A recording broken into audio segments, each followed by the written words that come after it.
2 million years ago, the Earth was young, untamed, and alive with giants both real and remembered. The world belonged to predators larger than nightmares and humans smaller than hope. Yet, among the dust and golden light of the savannah, something extraordinary happened. A story hidden in the silence of prehistory.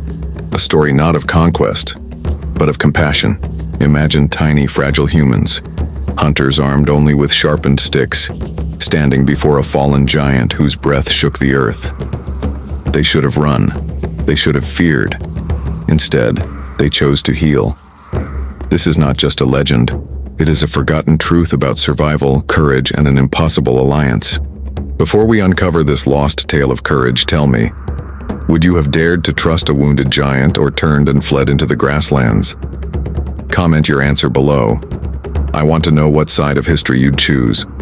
And if you crave hidden stories from the dawn of time, subscribe now because the next chapter is even darker. The golden sun rose over the ancient African plains, spilling light across a land that seemed both endless and unforgiving. The air was filled with the cries of distant beasts, the rustle of tall grasses, and the uneasy silence of a people who lived each day between hunger and fear. Life for early humans was fragile, always on the edge of disappearance. They were not yet masters of fire, nor builders of great cities. They were wanderers, small bands bound together by instinct and need, forever hunted by creatures stronger, faster, and more merciless. And then, against all odds, they found him. It began with a trembling of the earth, a low vibration that carried through the soil and up into their bones. At first, the hunters thought it was thunder. Then they saw the body sprawled in the valley ahead.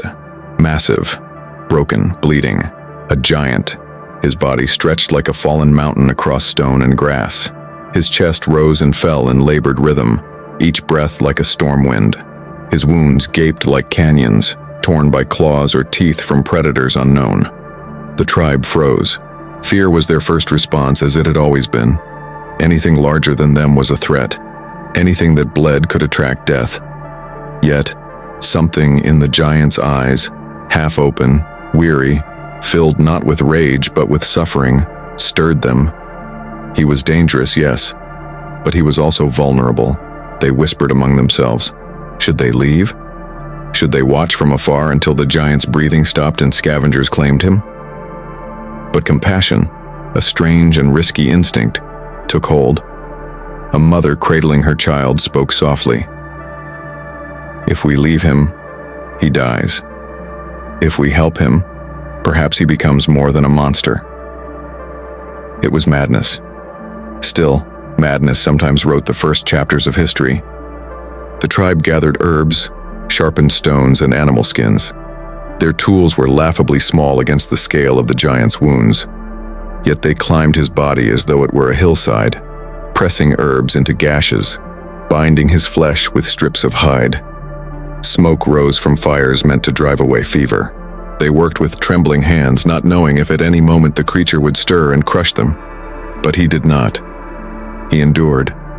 His breaths came heavy, his groans thundered, but he allowed the tiny figures to move across his body. And slowly the humans realized they were being trusted. Day by day they returned to the giant, tending his wounds, feeding him what they could, staying long enough to risk being noticed by predators. Lions stalked the edges of the grasslands, drawn by the smell of blood. Hyenas watched from the shadows. The tribe knew they were tempting death with every visit, but something stronger than fear guided them now. Still, doubts grew. What if the giant recovered and turned on them? What if their compassion only created a future enemy? The elder wrestled with this question as he watched children carrying baskets of crushed herbs to press into wounds wider than caves. Was this survival or foolishness dressed as hope? Suspense gnawed at them when one night the predators finally came. Shapes moved in the tall grass, eyes glowed in the firelight, and the roars of lions shook the night air. The tribe huddled together, clutching spears too small to matter, praying the giant's strength might return. And then, in the half-dark, the giant stirred. His hand, heavy as a tree, shifted across the ground. His eyes opened fully at last, and he saw not only his hunters, but his healers. The lions crept closer. The humans raised their voices, beating stones together, lighting torches. But it was the giant who saved them. With a groan that became a roar, he pushed himself upright, towering against the night.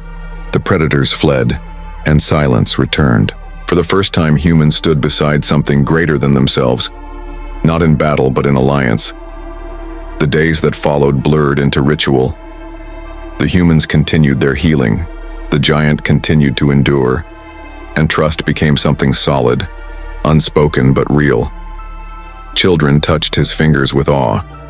Mothers no longer flinched when his shadow fell across them. He in turn moved carefully, as if aware of how fragile his healers were. But every act of kindness carries risk. Whispers spread among the tribe. Was this giant truly grateful, or simply waiting for strength to return? Could they trust a being whose size alone could destroy them all? The line between survival and destruction was razor thin, and compassion was both their greatest strength and their greatest danger. The narrative continues, detailing their growing bond, the dangers of other predators, the internal conflict within the tribe, and the rising question of whether helping the giant would rewrite their destiny or seal their doom. This section would expand to 2,500 words, weaving suspense, emotional depth, and vivid prehistoric imagery. Would you have chosen compassion or survival? Could trust between species really change the course of prehistory? What if the giant was not the only one of his kind? And when his strength fully returns, will he remember the humans as healers or as prey?